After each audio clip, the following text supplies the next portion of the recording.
Thank you very much indeed, Sadhvi and my warmest appreciation and gratitude to Pujya Swami and to the Global Interfaith Wash Alliance and Parmarth Niketan for bringing together this incredible cast of stakeholders, advisors, mentors, and very, very critical colleagues and partners. In this context, it's not simply a protocol thing to thank you, but it is actually part of the conversation that I believe needs to be held and upheld, which is that you bring together in this kind of a setting and in the work that you do systematically as the Global Interfaith Wash Alliance, you actually bring together the various stakeholders, the secular communities that are working on shared issues, the governmental, the intergovernmental in the form of the UN in this case, but also multiple faith communities. And this is precisely the formula for success, not just of an initiative, but for survival and for thriving on this particular planet.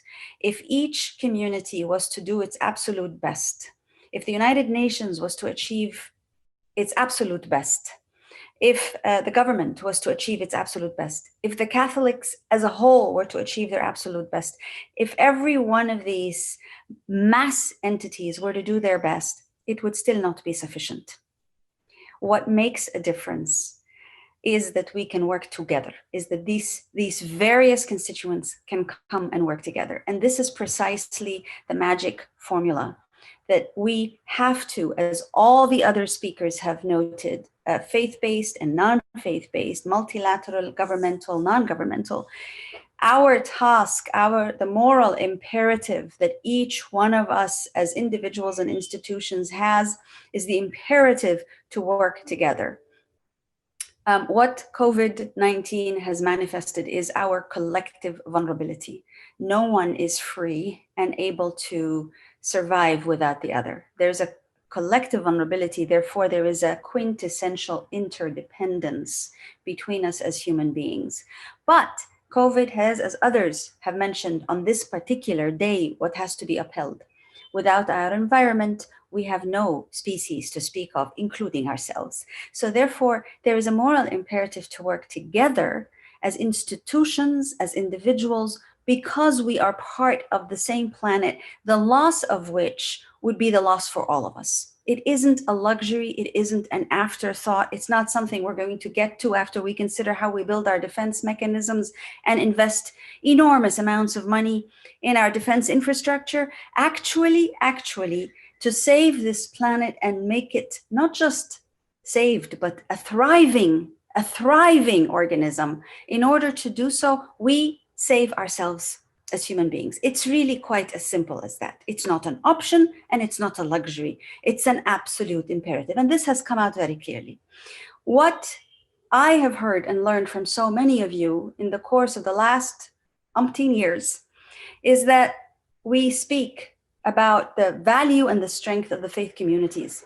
Indeed, compared to the realms of religion, the United Nations and all the other intergovernmental organizations in one place are a tiny speck.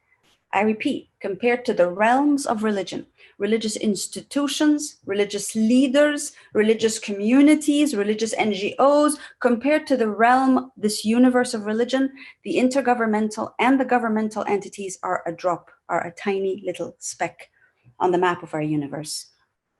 Therefore, the imperative is indeed this collaboration, which many of the UN actors and others have spoken to. I don't think we're at a stage where we need to justify collaboration, but we continue to be at the stage where we need to uphold and celebrate the incredible value of that collaboration. We saw and we heard, Audrey already upheld a living example of this, which is the collaboration around the interfaith rainforest. The rainforests are the lungs of our earth. COVID has shown us that when we can't breathe, we die as human beings. Not looking after our rainforest is not looking after the lungs of this earth. How do we expect to live? So therefore, it's not a luxury, it's not an option, it's an imperative that we work together. The Interfaith Rainforest Initiative, thanks to people like Charles and Fletcher and Audrey and Victor, is possible, has made remarkable developments because it has been quintessentially a partnership between so many different stakeholders and sectors. One lesson learned from the UN system and the UN's way of engaging is that, yes, in the United Nations system, there is now an understanding beyond doubt that engagement with faith actors is an absolute necessity and has very critical roles and contributions. However, we still need to impress upon the United Nations that the point that Charles just said, which is that we must work multi-faith, not only multi-faith, we must work, and this is already part of the UN Interagency Task Force guidelines for engaging with faith-based organizations, is that we must work multi-faith. We cannot work with only one religious community, no matter how massive, how impressive its size and its institutions. We must work multi-faith. The lesson number 2 that needs to be learned and enacted as per the example of many successful cases in the UN system is that we cannot silo the work of religion from the other work with other civil society stakeholders or political stakeholders. As we convene the religious, we must convene the various other stakeholders, which is again a best practice example upheld by the Interfaith Rainforest Initiative, which brings the multiple stakeholders around the table. That's why it's been able to make an impressive difference in the short time that it has existed. We work only with religious communities, it isn't enough. We work with all religious communities, it's fantastic, but still not enough. We work to strengthen civil society as a whole, we might just be getting there. We work with civil society in the private sector, and the governments, and the intergovernmental. That is humanity, that is the diversity, that is what humanity is, that particular diversity, and that's the magic formula again. From the faith-based and faith communities side, I've seen remarkable work. I've been touched by such remarkable work and words. We still have a moral obligation to work together better. We've seen from the COVID response that we tend to silo our areas of work. We're each running to try to uphold the organization that we represent. In truth, we still have some ways to go, and I think it's honorable to acknowledge the vulnerabilities as we celebrate the achievements. We still have some ways to go as people of faith working in faith organizations to work together diligently, simultaneously, deliberately. It costs a lot more time and energy. It costs more resources, but it is not an option.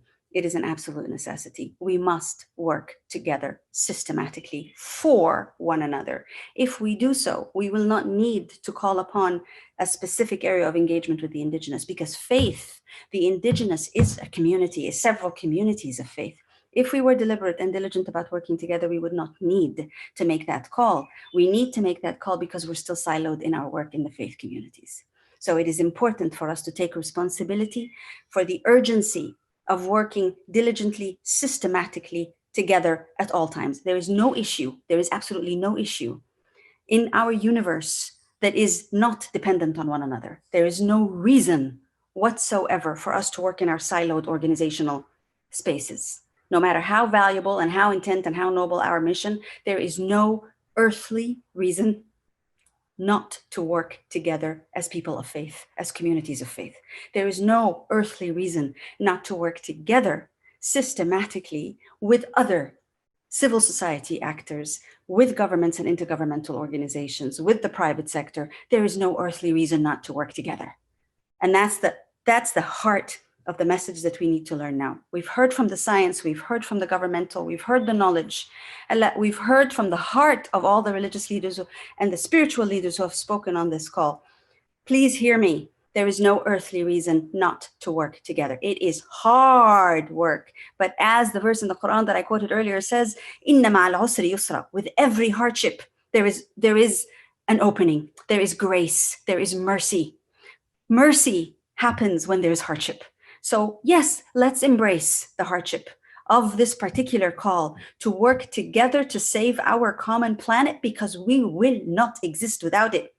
So let's work together to save this common planet, because in that hardship is grace, is mercy, is the ability to make the change that we need to ensure that this planet is not only surviving. It's not only about surviving, it is about ensuring, in Maya Angelou's words, that this is a thriving space for all of the species that happen to live and breathe and give breath to one another. So I want to thank Jiwa. I want to uphold UNEP. I want to thank every single one of you on this call, because you are living, breathing examples of that attempt to be collaborative, but especially Sadhviji and Swamiji, because you have gone out of your way, and that is what is required. But you have gone out of your way to be inclusive of all. You have not prioritized one particular group or one particular community or one particular voice. And in that search and intentionality to be radically inclusive, you have exemplified precisely what we need to do together. So I bow to you in full deference to what you are each doing, and I thank you greatly for the privilege of being able to listen to you all today. Blessings.